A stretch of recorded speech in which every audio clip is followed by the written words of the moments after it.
Krishna,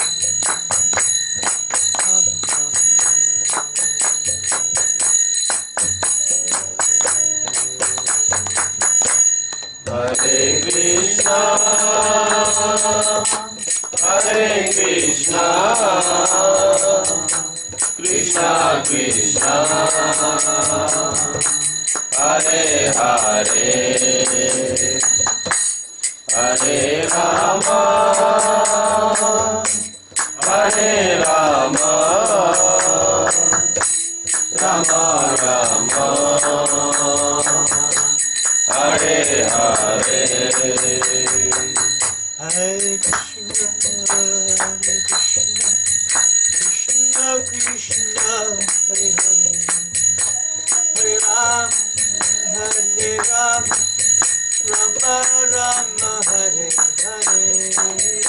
Hare Krishna, Hare Krishna, Krishna Krishna, Hare Hare, Hare Rama, Hare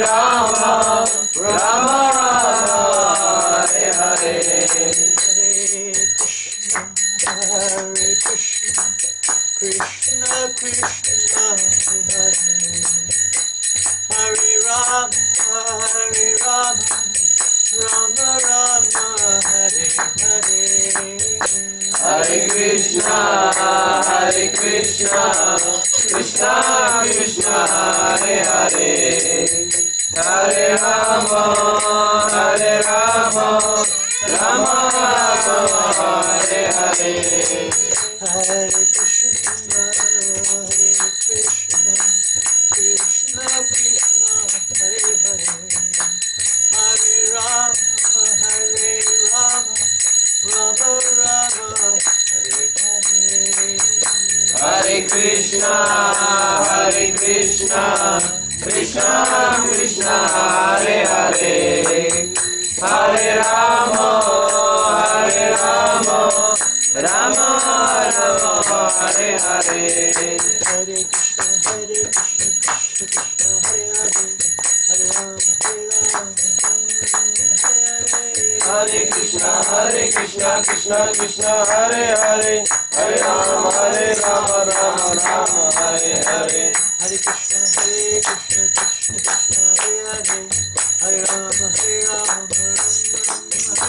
Krishna, Hare Hare Rama, Rama Rama, Hare Hare. Hare Krishna, Krishna Krishna, Hare Rama, Rama Rama, Hare Hare. Hare Krishna, Krishna Krishna, Hare Hare, Hare Ram, Ram Ram, Hare Hare. Hare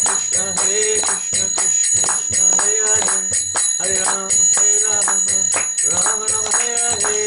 Hare Krishna, Krishna Krishna, Hare Hare, Hare Ram, Ram Ram, Hare Hare. Hare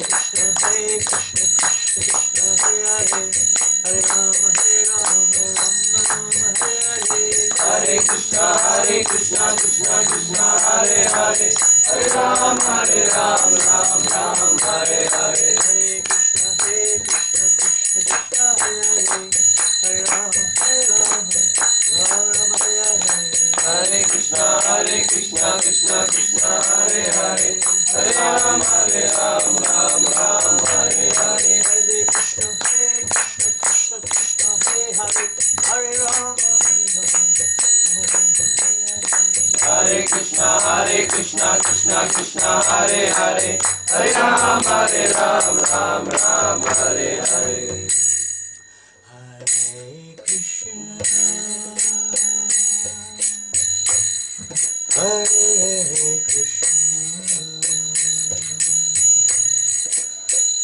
Krishna, Hare Hare,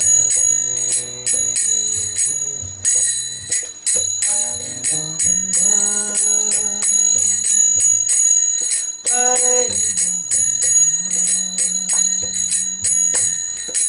Rama,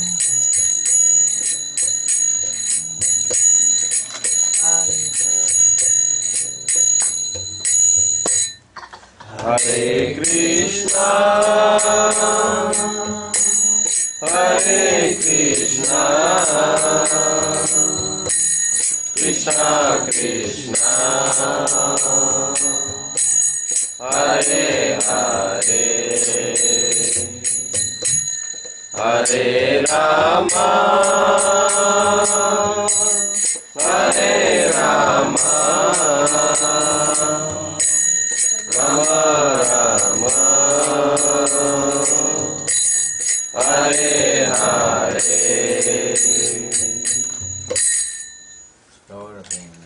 Hare Bol.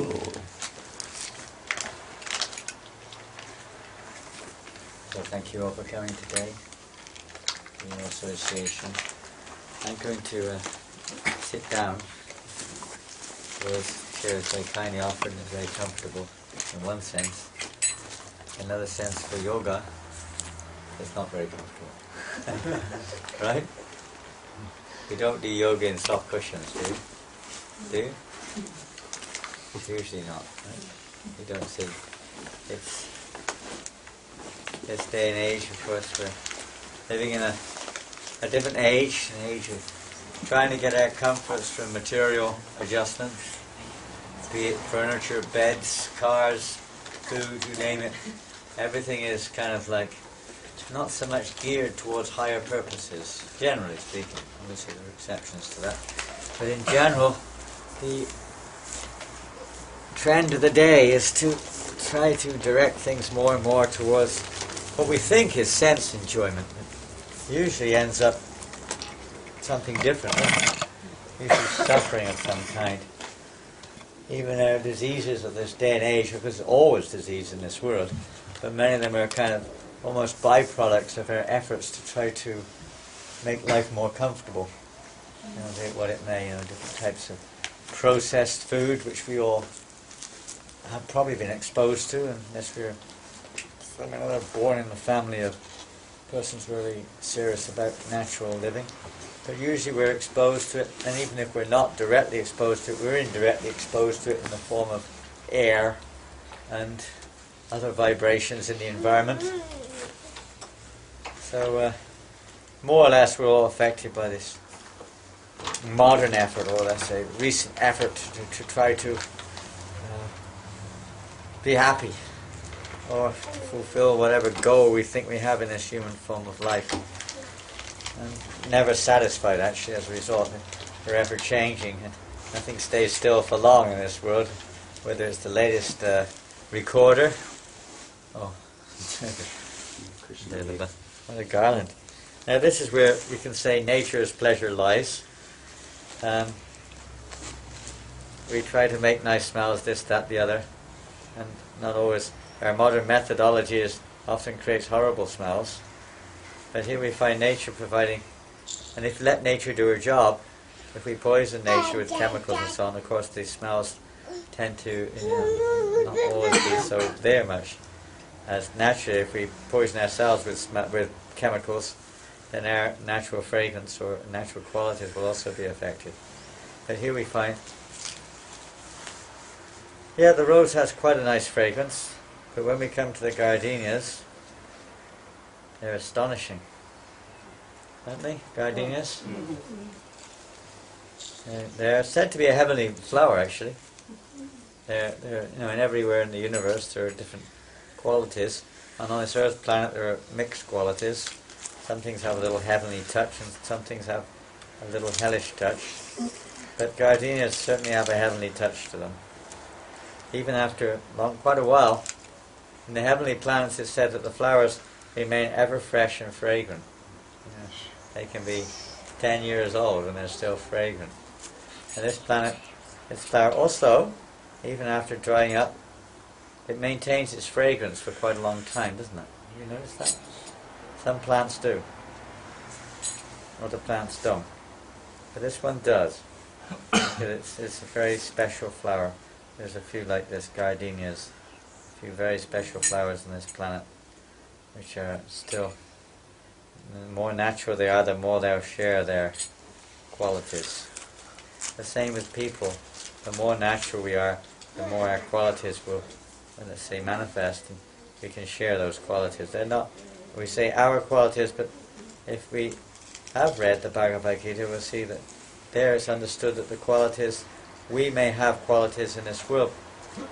Some of them are not always considered so good, but we have good qualities. Everyone has some qualities which are appreciated, and even those which are not considered quite so good, because of their connection with this material world, the modes of nature, they become perverted reflections of their natural spiritual qualities.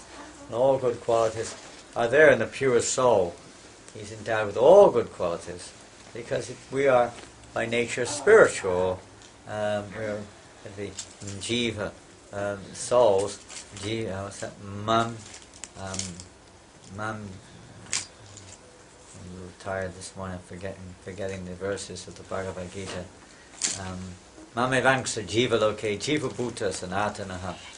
That the living entities in this world, our Krishna says himself, are my parts and parcels. There we have some of the same qualities as the Supreme Being. So he's endowed with all unlimited qualities. We have limited, you can say, but we have so many wonderful qualities, many of which are not manifesting right now or perverted right now. But in natural conditions, they automatically manifest. So our desire, our endeavour is to try to create a little bit more of a natural condition, let's say, for the soul to exist in. And what is that natural condition for the soul to exist in? The soul, in this world, the soul in this material body, the person within this body, who is conscious of the goings-on of this body to some extent, and the world which we happen to be in touch with to some extent. We have consciousness, that's for sure. As long as we're in this body, then we're conscious of it. So that living entity in this material world is in a somewhat unnatural situation. Somewhat, because the material world is always changing. Nothing necessarily wrong with change, but the changes in this material world are a little bit more than just variety. You know, we only live so long in this material life, forever changing. Everything that we aspire for, all the things that we like, even these flowers, they only last so long, and then they dwindle and they go back into the earth and so on. Everything in this world is called asat. Sat is spiritually eternal. The qualities of the soul are sat, chit, ananda. Sat means, you may probably know, familiar. Eternal. Chit means cognizant or knowledgeable. Ananda means the full blossoming soul's expression of bliss. The nature of the soul is to be blissful. But in this material world, although we have those aspirations and endeavours are there, our endeavours all are short-term. The body gets old, usually, and of course through the practice of yoga, some of you are doing yoga, there are many instances, even to this very day, we've met some people who are performing yoga, or have done yoga probably since childhood. We're talking more in terms of pranayama and hatha yoga in a real sense of the term, not just a part-term thing, but real serious practice, who don't seem to age very quickly, to say the least. In India it's said that there are yogis, I don't know, maybe we've met them, we wouldn't know, would we? But they're said to be yogis who are hundreds of years old. But they look like fairly young men. But whatever it is, whether it's true or not, we do see in our own example persons who are sometimes very long-term, long-life practitioners, 80, 90 years old, still very, very healthy and fit, and still teaching, in fact. They're still practicing for sure. But for most people now today, especially the youngsters today, it seems like the unnatural lifestyle that we lead is causing the body to age quicker in many ways.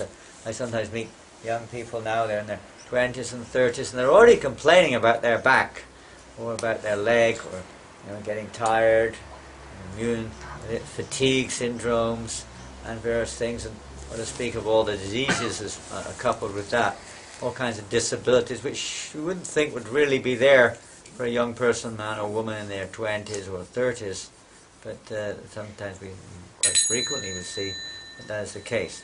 It's our natural lifestyle. We don't walk much. Some people do, but a lot of people don't walk much, and exercise is often rather artificial. It's not natural.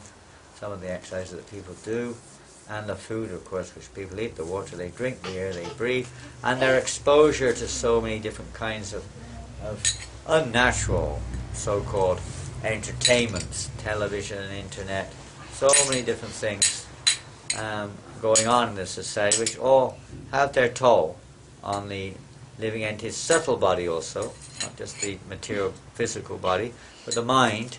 So much mental disturbance is very, very common in this age. It seems like, at least, of course we can always say, well, it was there before, but it just seems to be there's a lot more pressure on people these days, subtly, in terms of the nature, the pace of life, the expectations, and on and on and on, so on and so forth.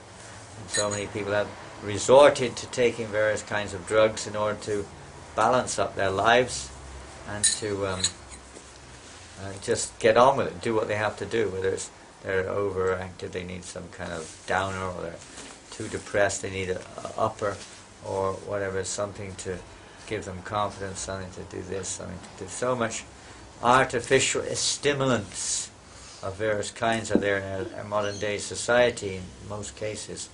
And this all affects, although it may initially be some kind of seeming relief, it just increases the causes of suffering, basically, both in our own physical form and the environment around us.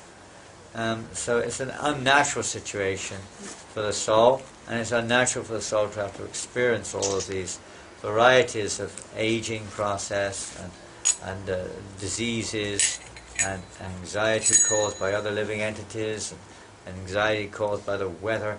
All these things are actually unpalatable, unnatural for the pure soul, and we have to basically we have to go through it. We have to tolerate it or not, but we have to bear it somehow or another. But it's not natural, as it's not natural for us to live in the water. It's natural for a fish. Fish is very happy in the water. For us, for a little while it's okay, but if it was too long, it would become very unnatural for us, especially if we're in the middle of the ocean. Very unnatural situation. So this is called asat. It's temporary. Material world is temporary, the spiritual existence is eternal.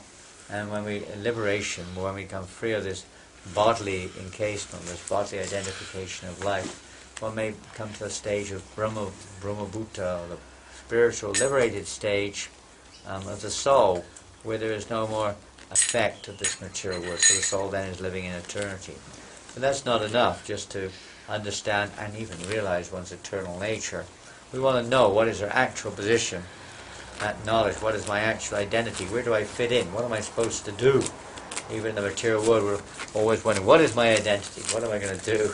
You know, kids, what am I going to do when I'm going to job, I'm going to study, what is it, what am I going to do, get married, stay single, go here, go there. We always want to know.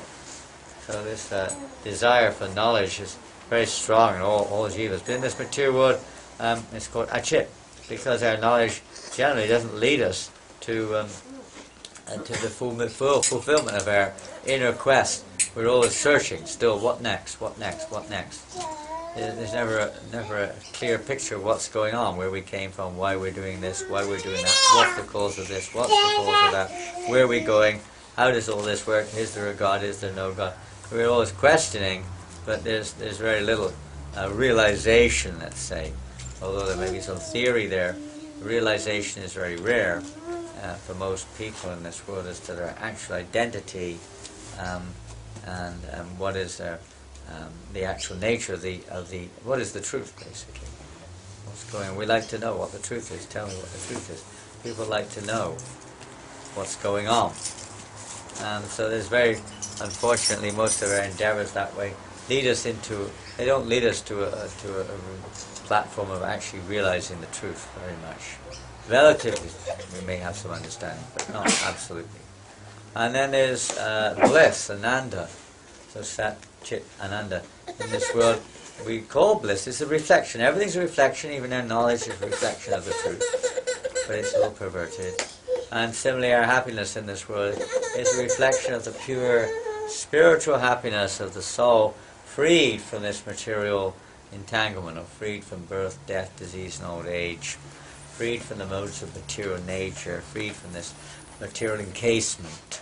And that doesn't mean that doesn't just mean the gross encasement, it means the subtle one of mind. By finishing off the material gross body, that doesn't help much, because the experiences are in the subtle body, not in gross body. Is just like machine, basically speaking. Yantru Dani Maya, it's a machine. And we experience through our senses the perceptions of the world and so on, and the experiences through our consciousness of this machine, this particular body. We experience it on the platform of the mind. And on the platform of the mind, we have all these various pictures which we watch, and sometimes the picture is nice, and sometimes the picture is not so nice. Sometimes we feel pain, and sometimes we don't, and so on. The dualities, we experience the dualities of being in this material world on the mental plane. So even if you finish off the gross or physical body, the mental body remains, and it's the mental body of mind, intelligence that the soul travels on, actually. The mind is the vehicle which the soul travels on, basically, mind, intellect, and false ego, in the material world. And that carries us into various life forms. The nature of our mind carries us into various life forms. It's the picture that we see, and that's what the picture will be in our next birth, if we take another birth in this world. So it's and we're always trying to make the situation happy, and we do all kinds of strange things to try to get pleasure in this world, and there's very sometimes extraordinary things that people do to try to get happiness or satisfaction in the material world. But they all come, even if there is some pleasure there, they come to an end. Just now, I don't know if it's true, whether it is a gimmick or what, but someone was telling me that they just watched a video the other day of some kind of latest kick in Europe. They ski down the mountains and then to a cliff, and then when they get to the cliff, they go straight off. There's a sheer drop, maybe 1,000 or 2 feet, but they have these kind of mini kind of wings which they open up as they fly off, and their skis fly off as well at the same time. And then they kind of, hover down the side of the mountain, like, I don't know, pretty fast apparently, but not too fast. And I think something, they have some parachute, last minute goes up or something, and just before they hit the ground, it doesn't always work apparently. They have video cameras, at least that's what they said, I don't know what this is. But they're thinking of it. If they're not doing it, at least they're thinking this is a kick. And they have the video, one of the guys, they have a video camera on, and one of the guys lost it, he completely lost it. And it's videoed, and he's like cursing and cussing, screaming his head off, and it's all there on the video. Things that people do, I can't believe it. Bungee diving, all sorts of different things they do, risking their life and limb, so-called for pleasure, I suppose, skiing, sporting. I mean, there's a lot of pleasure in these things up to a point, but very dangerous form of pleasure. Very dangerous. What do people just want? Sometimes people even crash their cars for fun. They steal for fun. They do all sorts of things because the soul is not satisfied. We're in an abnormal position in this world. We're trying to make it normal by various means, by healthy living and yoga and so many things in this world. But the purpose of healthy living and yoga, or trying to create a simple, peaceful society and love and care and so on and so forth, is all very well and good, and it should be there. And we are in the material world, and it's meant to be basically there.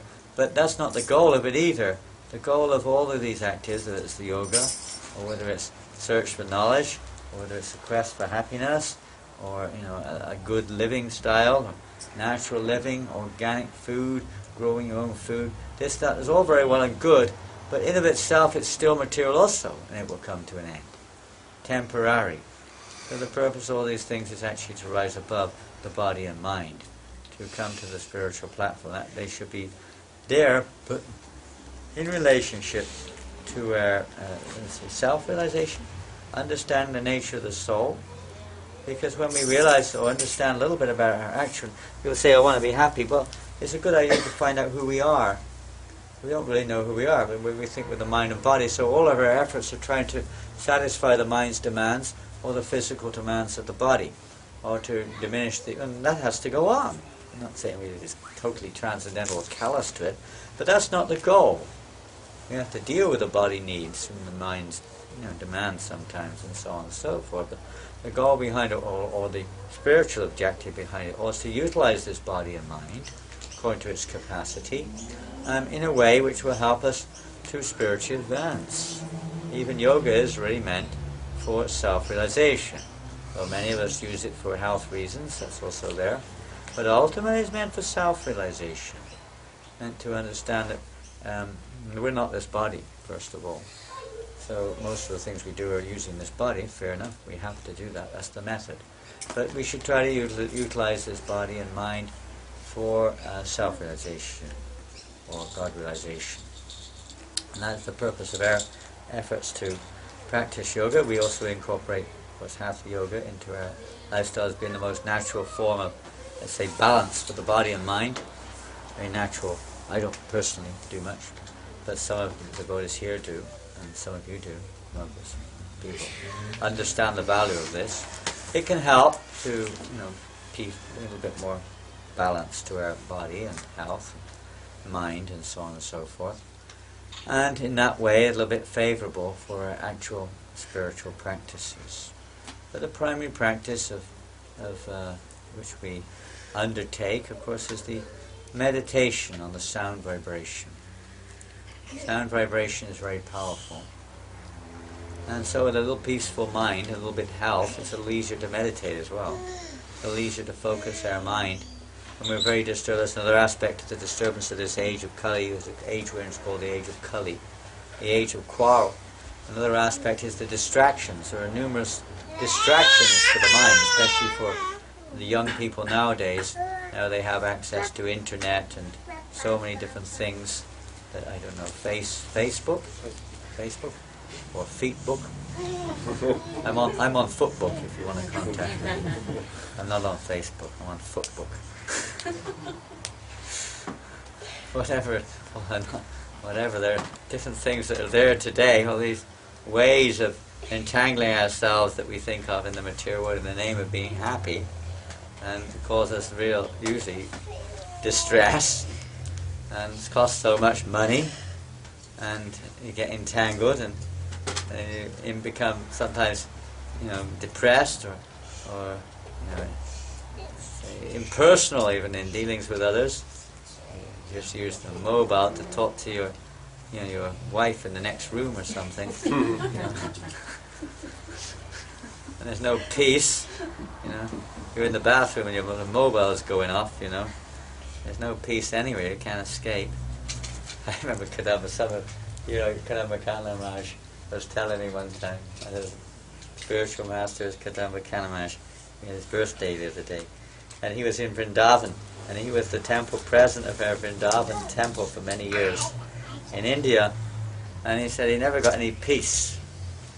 Peace depends how you interpret, but to mean to say that all day and night somebody wanted to talk to him about something, always something going on. That's one of the challenges sometimes of being in management in our Hare Krishna movement, or any movement. You don't get any peace. So he said, one time he was in the toilet, and somebody started banging on the door. He said, Maharaj, I want to speak to you. He said, I'm in the toilet. He said, that's all right, I can speak to you even if you are in the toilet. Oh, God. He said, oh my God. And people, I guess we get what we've got to go through, It's hard in this age sometimes. You go away to the countryside, something happens, Something you never know, you can never tell. I just came from Christchurch, and Christchurch used to be a nice, peaceful... Some of you have been to Christchurch, I would assume. Who's been to Christchurch? Quite a few of you. And, it's a lovely city, as far as cities go. And, it's usually quite a peaceful place. People are easy, life's pretty okay in one sense, Of course, people still die there, and they still get sick and all that, but basically it's not a bad place, it's nice, pretty looking place and so on. And all of a sudden, boom, half the city's knocked down. It's turmoil. So it doesn't last, even if we've got a comfort zone in this world, it doesn't last very long. Something comes along, cyclone, earthquake, tsunami, something or another, drought, war. The idea is that we realize this is not our home. We call it our home, but it's not our real home.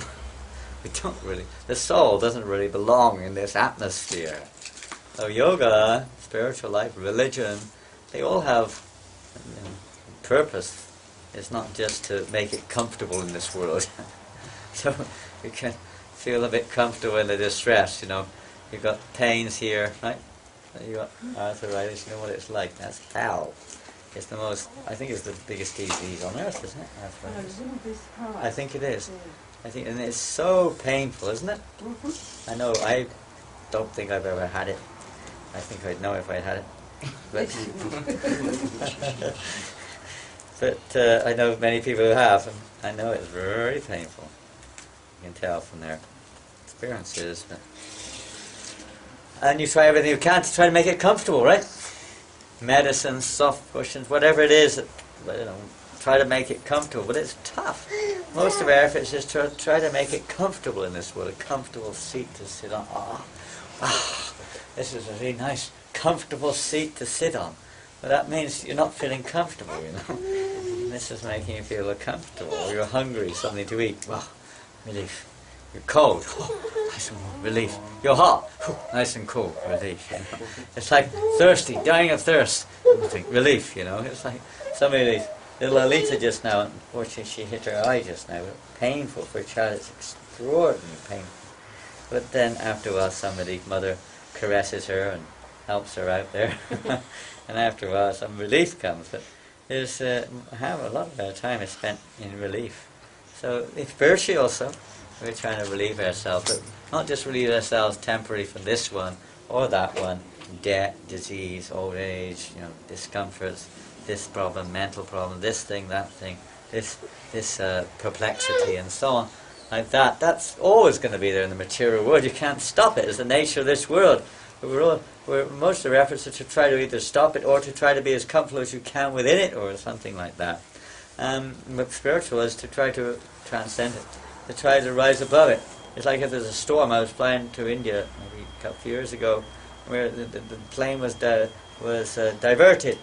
It took a long extra couple of hours time because there was a huge cyclone taking place over Burma, I think it was, or somewhere, Bangladesh, Burma, somewhere like that.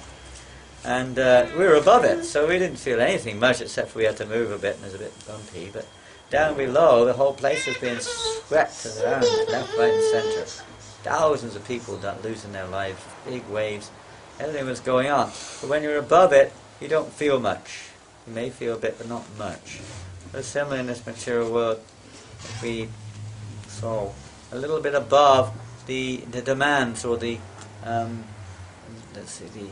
material, the whole material consciousness, rise above this material consciousness, or rise above these being driven by the modes of nature, transcend them. So that's our process, not just to make it more comfortable within this world, and especially our main process, of course, and it's a matter again of hearing, sound vibration, hearing the holy name of Krishna. Because Krishna is to be he's transcendental to this material world. So when we hear his sound of his name, it one also becomes, transcendent. One becomes feeling of transcendental. It feels transcendent. Because we're taking shelter of the transcendent. So in the presence of the transcendent, one feels, just like in the presence of the sun, we feel the warmth of the sun. So in the presence of Krishna, we feel his qualities, transcendent. And we're not so much, overwhelmed or carried away trying to make this material world a comfortable place. Spiritual masters say, don't try to make the toilet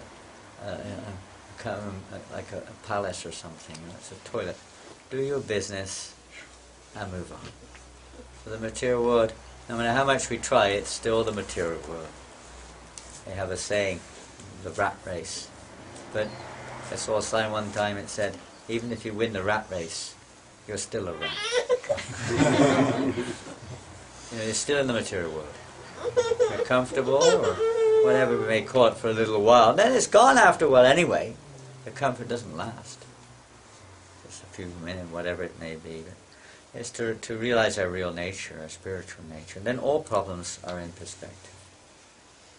And one can truly be an instrument to at least give the opportunity to others to approach this most important path in life. And it's the same path given in all scriptures, all yogas point to it. Purpose for yoga. It's not something, it's ultimately self-realization or God-realization. Purpose of yoga, meditation, religion, and so on. Philosophy also is meant to lead. Even science should be leading in that way, but generally it's not. It's usually stuck within the material framework. Quest for knowledge, quest for happiness also should be directed in this way, but because of ignorance, people are not familiar with that. They don't have any access, or they're convinced that there is no such thing, or they're satisfied with what they've got, I suppose, for some time. So we're trying in a little way to become Krishna conscious.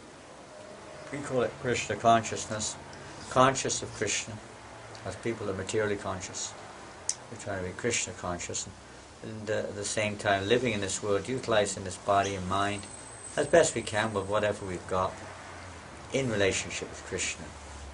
So that our work, our family, everything, recreation, whatever we're doing in life becomes connected with Krishna. That's yoga, actually. Yoga means to connect. It means to connect with the source of Yogeshwara, Yoginam api sarvesham. I went forward to open the door. My hand went forward. The door was about half an inch away, and suddenly the door flung open on the inways. And it wasn't one of these electronic doors, what they're called, you have nowadays. An old wooden door. Shock of my life. And the force, I was already going forward because the door went forward. I flew forward. Because it's like the door went forward and I went forward. I almost fell on the floor inside the temple. I just managed to balance myself as I went forward. And I was in the temple like that. And there was a devotee there. Her name was Mandakini, a French devotee. She said, "Hare Krishna, welcome to the Hare Krishna temple. You've come at the right time. It's time for prasadam." I had no idea what prasadam was. Never heard of it. Come, she said. I was kind of like, by this time I was completely bewildered. My head was spinning. I didn't know whether it was up or down or anyway. But there was this smell, incredible smell, came up the stairs because the door was closed. So when the door opened, it was like a huge wave came across me. Smell, combination of all the spices, and the incense. That I found out later they made incense in the building, totally illegally. But they had an incense factory right there in this building. Everything they did was illegal. It was an office building, and they converted it into a temple. And they were also, it was supposed to be open for the public. They had people coming all the time. They were living there. No one was supposed to live there. They bashed holes in the walls. They did all sorts of things. A rented building. They hadn't paid the rent in 3 years. Everything was illegal. Anyway, it was unbelievable. Anyway, I didn't care about all that. We were hippies. But anyway, and all these smells were just overwhelming. Whew, couldn't believe it. It was incredible. It was like a thing I never smelled in my life. I mean, smell incense. We used to burn incense. We used to do all these things. But this was like so intense, incredible. And like I was almost intoxicated and knocked over by it. And I was like swept down the stairs to the prasadam hall. Which is a room about the size of this, maybe a little bit bigger. You take that wall along straight. And I didn't know what was going on. I was down there. And into this room we went, and she had a sari on, and I saw this room. There were all these people with shaved heads, seekers, a dozen men and about 10 women or something in there. And they're all there, and there they are. There's lunchtime. They're just taking their lunch. I thought, well, that's the end of one of my misconceptions about these people. They do eat. And I was a little austere with eating, and we weren't into macrobiotics or anything, but it was pretty simple. And I couldn't believe it. I saw. Actually, what happened when I came in the door, there was one to be Sananda Kumar was serving prasad, and he was sat at the side. He was Hawaiian. He had a beautiful, like moon-like face, bright, smiling face, and he was giving everyone their plates of prasadam. They'd make them up and give them to you. You come out, pick them up, and sit down. So I came forward, and his hands just came out, and it almost like floated into my hands. This enormous plate with a stack of rice. It was like Mount Everest. Huge stack, like maximum stack of rice on the plate. And then there was a stack of chapatis on top, which was thick. It wasn't one or two. Minimum was 6 chapatis each. Minimum. That was first course. And then you took that. Then there was a bowl. A big metal bowl, 1 liter bowl, full of dal. Full.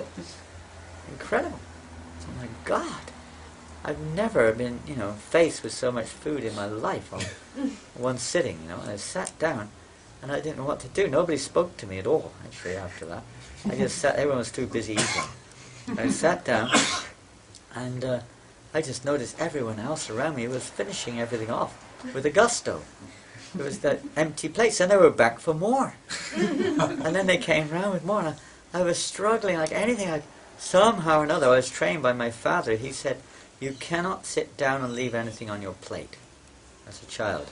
You're not leaving the table until you've finished everything on your plate, even if it takes you 2 hours. We soon learnt not to take anything on our plate unless we were going to eat it. That should be there. That type of training is good. So I said, I've got to eat everything. Somehow or other, I forced it down. I'd never eaten as much in my life. I couldn't believe it. I couldn't take seconds, but I forced the first down. And then I thought, wow. Actually, I went there specifically to get a Bhagavad Gita, because I saw it advertised in the magazine. So then I asked if they've got a Bhagavad Gita. They said, no, we haven't got any. They'd run out or something. Well, it hadn't been printed. At that time, the big Bhagavad Gita had not even been printed, only a small one, and they'd run out of stock. So then they said, never mind, come on Sankirtan. I said, what? Come on Sankirtan. I said, what's that?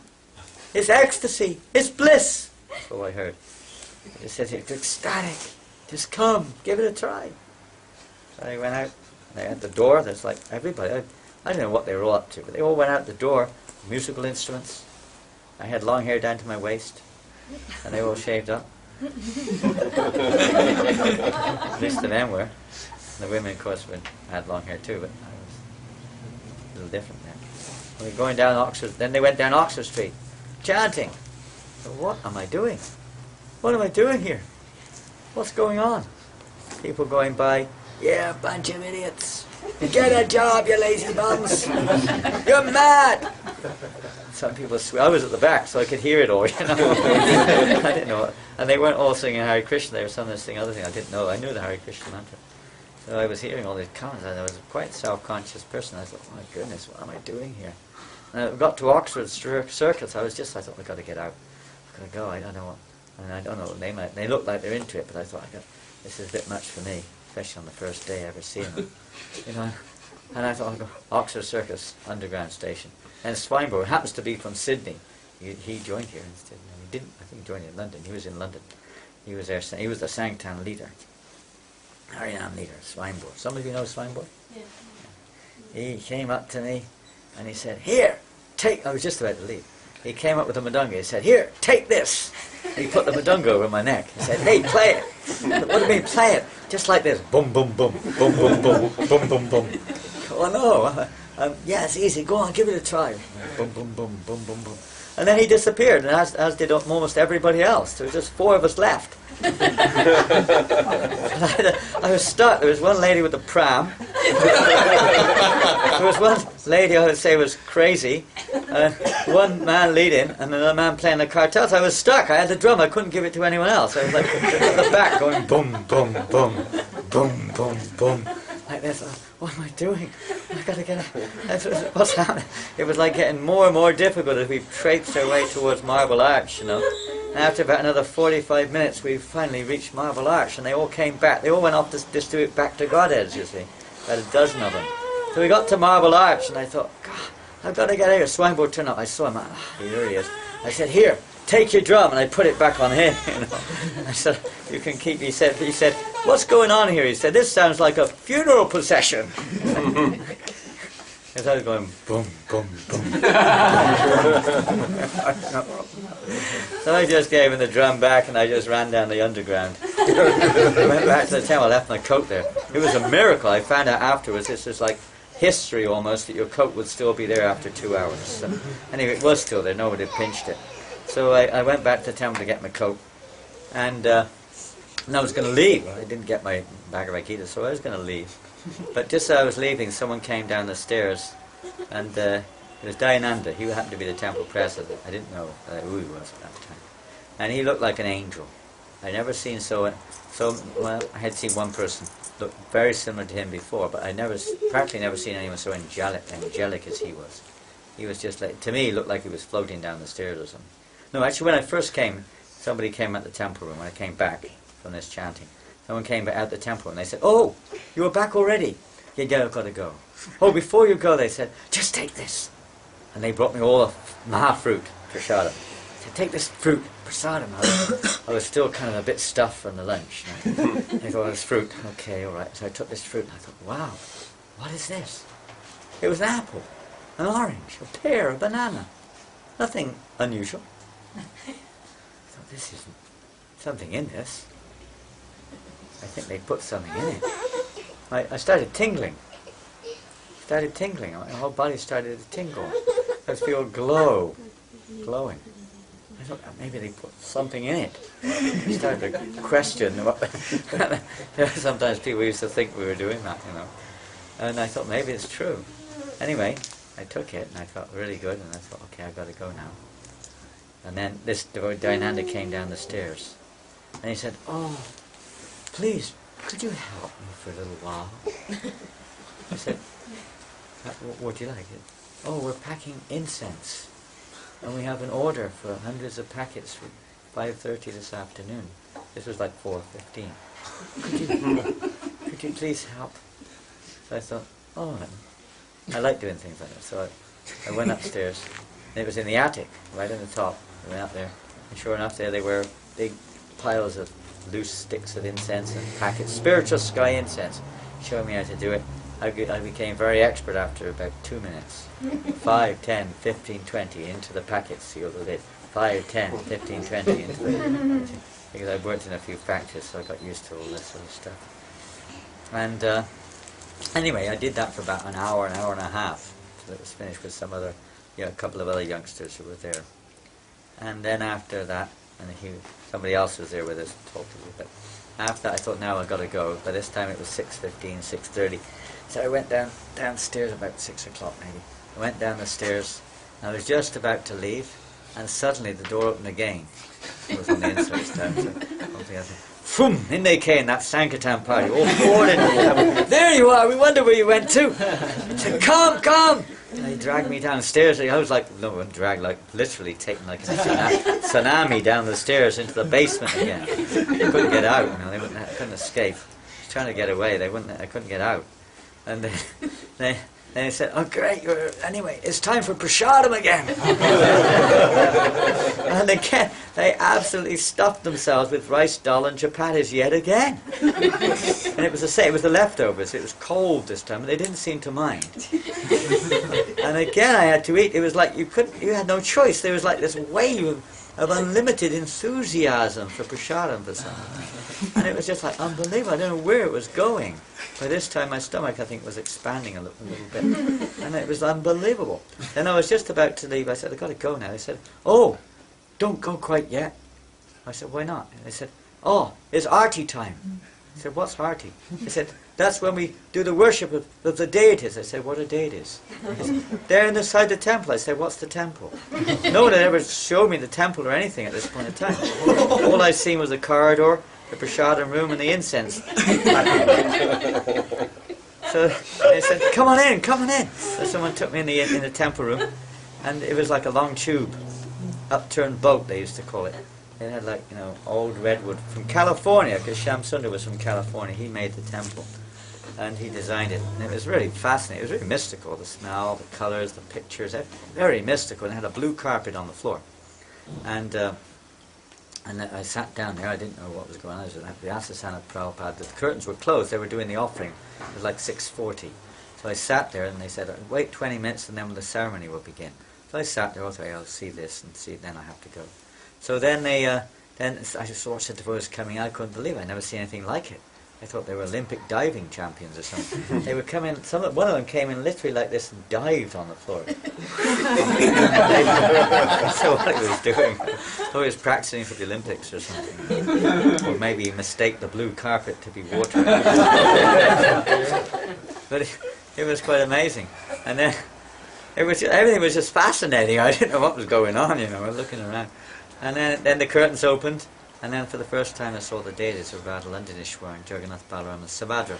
And sure, it was quite astonishing. Now, I had a picture what deities would look like, basically. I've seen many pictures, but Jagannath Baladev Subhadra completely astonished me. And these are Jagannath Baladev and Subhadra, so they were just this size exactly. So you can see they're quite extraordinary. Most people don't understand. Look at them smiling. Look at Subhadra, she's laughing her head off. If Balaram had a club, he'd whack me with it, I'm sure. Look at him, isn't he laughing? Look at him. Such a smile, I can see him without my glasses laughing. Oh, Jagannath's not quite sure. But it was, and then the kirtan started, and all the devotees started jumping up and down and bouncing around, and it's like boom, boom, boom, boom, boom. And I'm stood at the back wondering, quite what I'm going to do about all this. And I'm watching it all, and then someone came in with a flame, and I wasn't watching what's going on. And suddenly they almost stuck it in my nose. And then a few minutes later, someone came in with the water to put the flames, the fire out or something. I don't know what they were doing. No one said anything. It's like all mystical stuff. And someone stuffs some flour up your nose, and they're waving something at everybody. And then boom, These guys were. That is far out. I've never seen anything like this. This is really far out, Really amazing stuff. I didn't know what to make of it all, however. But there was something there which was magnetically attractive, despite all the bizarre things. Something was there. And I thought, okay, that was interesting. Now I got to go. And then I was just about to leave, and someone said, no, please stay. Said, what for? And I said, now it's Bhagavad Gita class. I thought, Bhagavad Gita, that's what I came for. I sat down. So I sat down and for 1 hour listened to Bhagavad Gita. And there was only one copy in the temple, so it wasn't, you had only one person. So I listened to it, kind of got something out of it, I think. I can't really remember, but certainly it was something interesting. And then after that I said, got to go. I said, no, just stay a little longer. I said, what's happening now? Song class. So then they had 30-minute song class, singing bhajans. I kind of hung on for that. I thought, God, it's 9 o'clock. I really got to go. My last train's at 10. I had to go to the other side of London to catch my last train back to where I was coming from. So then I said, no, please, don't go right now. Still, stay a little longer. I said, what for? They said, another arti. So then I had a last arti at night. Short one, 10 minutes. Stayed for that, and I was just like, okay, now I got to go. That's the end. Is the program over now? Yes, it's over. But just one more thing, they said. I said, what's that? Prasadam. But this is special prasadam. This is the Maha. I had no idea what Maha was until they gave it to me. So they said, this is reserved for the guests and the temple president. And the pujaris. Otherwise it was reserved for the guests. So they gave me this Maha, and that was it. That actually finished me off. I don't mean physically. I was convinced by the Mahaprasad. I thought, I've got to come back again. I've never tasted anything like this in my life. Hot, steaming halava. Like you never, the first time you take halava, it was like, woof, like coming from another planet. Hot puris, round, puffed up, soft, but fully cooked puris. Tomato chutney, samosas, laddu, mahabrinjal. So many absolutely amazing preparations. I'd been to Indian restaurants, Chinese restaurants, this place and that place. But this was something different. I was completely overwhelmed. All my defenses were just destroyed. All the barriers were taken down by Mahaprasad. And after that I was convinced this is what I was going to follow up on. So after that I went back to work, but I came back again whenever we could and started to practice Krishna consciousness, reading more. Eventually Bhagavad Gita came. I found some books in the various shops and purchased those in the city. And gradually got to know what devotees were, what they practiced. Started to practice it in my own life, so to speak, at work, at home. And after, I suppose, about 6 months of practice, something like that, we joined the temple. Gave my mother 2 months' notice that I was joining. But I moved back to home after the farm, and I was staying with mother and working in the hometown. Then I gave her 2 months' notice that I'll be joining the Hare Krishna temple. She didn't believe me. Didn't know what it was. And when the day came, I said, "Today, Mum, I'm joining the temple." I gave her every week. I give her 7 weeks, 6 weeks, 4 weeks, like that, 5 days. And the day came, and I went to join the temple. She wasn't very happy. My father said, "Well, he told you. His choice." So we joined the temple, and that's it. From another, our little sojourn began. And we're still on the path, and still very exciting. Challenge at every moment. We just wish we could be a little bit more deeper and a little bit more sincere in Krishna consciousness. Somehow or other we're still there by the mercy of the devotees, the mercy of Krishna, the mercy of Prabhupada. And maybe one day we'll be able to do some service. One day will be some use. Other than just being in this world, occupying space, spaced out. I hope that we can do something useful sooner or later. And then we started to develop a love for chanting Hare Krishna. And for going on the streets, although our first experience was a bit shaky. After that we started to understand a little bit what was going on. And Prasadam always remained ever ecstatic, and the dancing and the deities and the books and the Srila Prabhupada came to London in 1972, and Rathayatra in 1972 in Trafalgar Square, right on the square. We were blessed by receiving initiation from Prabhupada. Actually, I didn't receive it on the square exactly. We did the yoga on the square.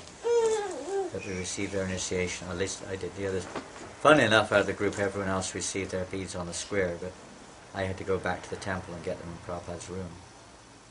Somehow they'd been left out of the bag. So I had to run back to the temple. Prabhupada went back to the temple after the festival. So we were very fortunate to have a little personal darshan with Prabhupada to get initiation. And from then on, we just try to do a little bit. We all have our little parts to play in life. Try to share it with others a little bit sometimes. Hare Krishna, Hare Krishna, Krishna Krishna, Hare Hare, Hare Rama, Rama Rama, Hare Hare.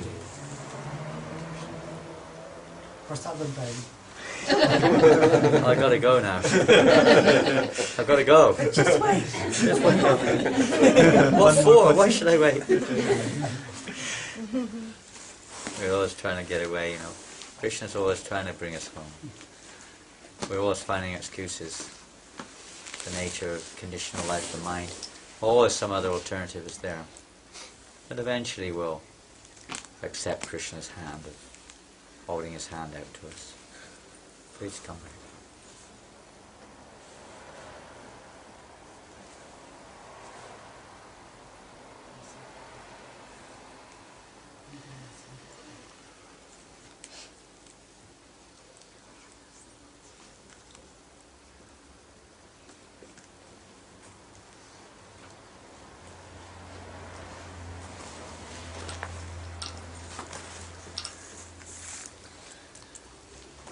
Hare Krishna.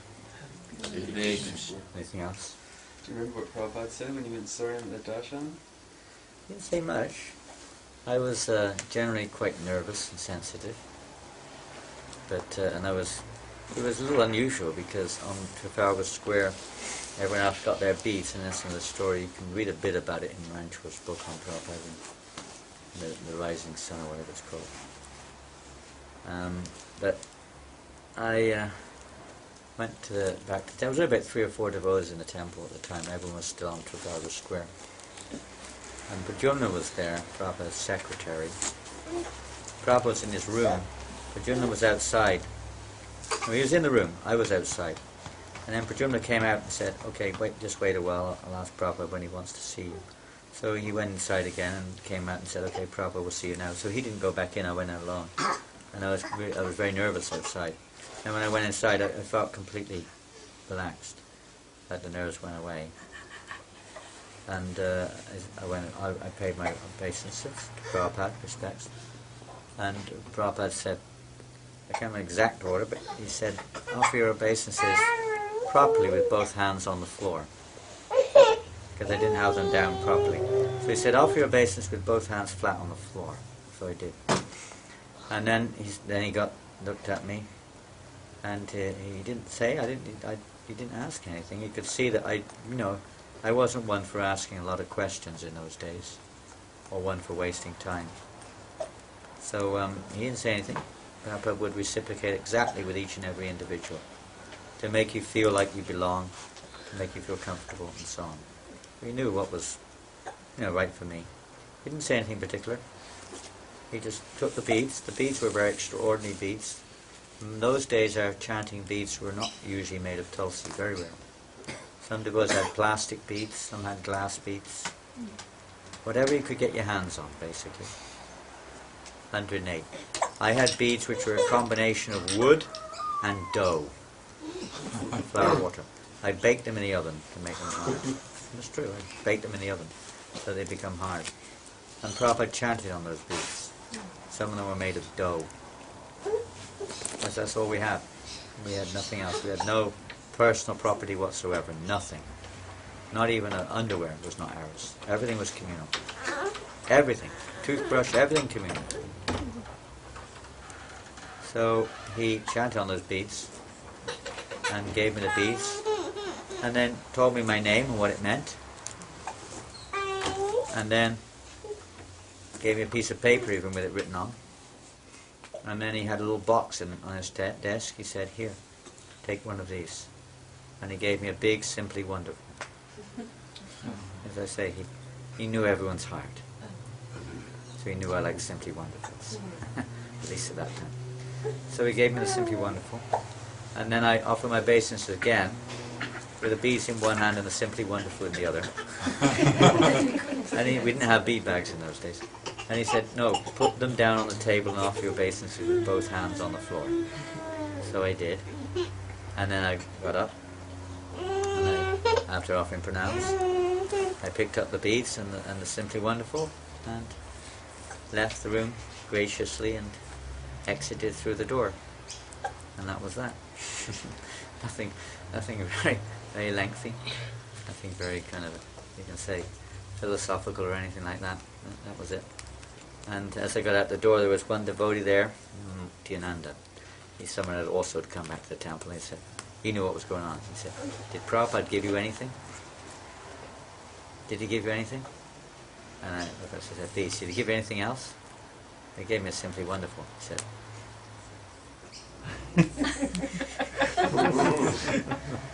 he coerced, I got a bit, but he coerced most of it off of me. Yeah. He said, "Look, I'm a Brahmin." But I got some. Hare Krishna. Hare Krishna. Shri Prabhupada Ki Jai. Anything else?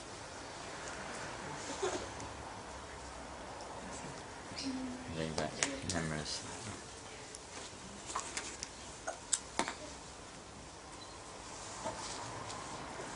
Can you tell us anything about Prabhupada and Radha Gopinath, since the you probably know more about it than I do. Okay. Yeah. I know what you know, less than you know. I mean, all that I know is that Prabhupada is interesting because I wrote a book called Prabhupada in Malaysia, and that was written that was about Prabhupada in Malaysia in May 1971. because he came from India with those days of Radha Gopinath, who'd been there at a Pandal program there in India. And he was bringing them here to install in Sydney. So they came through Malaysia. He carried them. Vagavan was Prabhupada's assistant at that time. He just joined him. And Vagavan had to carry them the days. Bali Madan and Vagavan. Bali Madan was in Malaysia. Vagavan came from India. So they came together here to Sydney. With the days, they had to carry them with them. They were so heavy they couldn't check them in. They weren't so big and heavy, but they were too heavy to check in. They had to carry them on the plane. At least Radharani came on the plane. I think Krishna was checked in. And they just sat there in Malaysia before they came here. But they'd already been, as you know, they'd already been to Sydney. It was an unusual event. Sent back. Yeah, they were sent back because all the time then, in those days, you know, we were moving, glebe to this place, to that place. And some Indian gentleman had saw the devotees, came to the temple one day and said, I saw the temple or something, and saw they had no deities. He said, I will send you deities. So he took the address, and sure enough, he actually did it. He sent deities, but by that time the devotees had probably moved 3 or 4 times from here to there, sometimes living under bridges, all sorts of things. And the address was, nobody knew where the devotees were. So they sat in the docks for some time, and after a while, they communicated with the man who sent them in India. They were sent back to Bombay. So again, at that time, the man met Prabhupada and explained what had happened, and Prabhupada was having this festival there, so they took the days were there for the festival, then Prabhupada personally brought them back. The man gave them to Prabhupada. And they brought them back to Sydney. And the days were installed here in Sydney. I'm sure it was a very simple installation. There were hardly any Brahmins. Prabhupada simultaneously initiated Brahmins and installed the deity, more or less. Almost simultaneously. And as you know, when he was leaving, Prabhupada, normally he would say to the devotees, look after the deities nicely. But when he left here, he said to the deities, look after the devotees nicely. They don't know what they're doing. Please look after them. So I thought it was funny because the days when they came here, to me it sounded like they wanted to make sure they wanted to come here first before they made the final decision. So like, you know, if you're going to emigrate somewhere, you usually go there first, check the place out, and then go back and make your decision. So they must have come here first to check it out to see if they wanted to be here. They probably heard a lot of things about Sydney and they're a bit worried. They came here first to check out that it would be okay, you know. And then they came back. And very unusual. Very unusual. For the only time in ISKCON, I think. Both those instances. Very unusual. So Sydney is a very special place, and it really is, in terms of Prabhupada's Leela. And next month this month now is the 40th anniversary. Unfortunately, I won't be here, but most of you will probably be able to attend if you want. Take advantage of it. You'll hear lots of nectar. There'll be lots and lots and lots of nectar. I hope that dozens and not hundreds of old devotees will come to share and participate in that great event. How is Yasomati? How is he? Anyone know? I haven't seen him. I don't know. Is he around? I haven't seen him. Why I ask, you know why I asked, don't you? You know why? No? He's got cancer at the 4th stage. So they don't know if he got much longer to live, that's why I'm asking. Somebody knows that, huh? Yaso. Whereabouts is he? I don't know. Yeah? Try to find out. Try to His find out. daughter, Pardon? Kalindi is his daughter. Sorry? Kalindi is his daughter, Kalindi. right? So Uh-huh. she just, she's up in November, she just put on the whole Kurumela. Oh, Up she here put in that. January. She was organizer for it. Uh-huh. And she's just had a baby. Well, try to find out where. I don't know where he's at or what is. Like Kerma told me that. I mean, I could find out from Kerma. Is Kerma in town? We don't see much of him. His father's still alive. I think he's looking after his father. We'll ask Kerma where he is, but and we should, if he is in that situation, we should do whatever we can to serve him. I can ask Kalindi on Facebook. I Yeah, can send you a can message also and do, let her know. because I may ask Kerma, but then I may not communicate it to anyone else, or only to some. So if it is a fact, I presume it is, Kerma's usually pretty accurate with his information, then he's probably not in very good health, although he may be. Maybe he's doing something about it somewhere else, I don't know. It'd be good to find out. I'll send her a message today and tell Yeah, her that thank you're you. asking about. If we can serve him in any way, we should do. Okay. Are you in Sydney? No, not for long, 5 days. But if he is in Sydney on Wednesday or Thursday, I will go and see him. Okay, so you're here 2 months with us. And where do you go to after Vienna? Melbourne. Melbourne.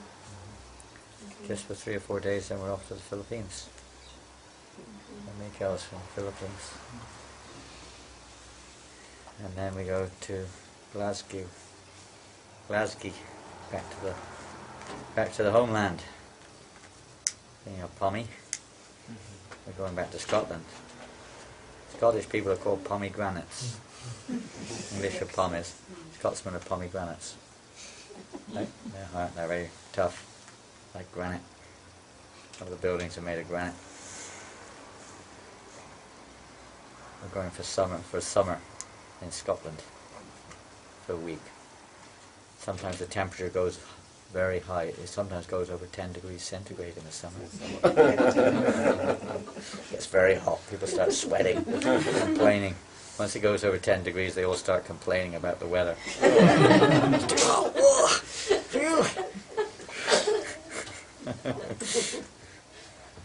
It's getting hotter there. Huh? What was that? I'll just say, where in Scotland? A good question. Lesmahago. Probably never heard of that. No. It's a village. We have a little community there, a little farm community there. We'll go to Glasgow and Edinburgh and probably a few other places too, but that's where we're staying, I think. I don't know. We're having a little retreat program there with some devotees. Something came from over here. Oh, is there something about the weather? I thought it was getting hotter there with the global warming or something. Sometimes it does, sometimes it doesn't. Yeah, it's warmed up the last few years. Sometimes it's cold. Like this winter, they had the coldest winter on record. Really? Yeah. I'm unbelievable. Minus 20 degrees centigrade in Manchester. They never ever experienced that in history. Mataji over here has a question. Not worth asking me any questions, is it? That was a sneaking out question that I already asked was Well, I guess it's time for the show. Jai Jagannath. Baladev and Subhadra. They're just like the ones in London, actually. Very similar. At least they look like it to me. These are the ones that were in Gangadin. Yeah, I know.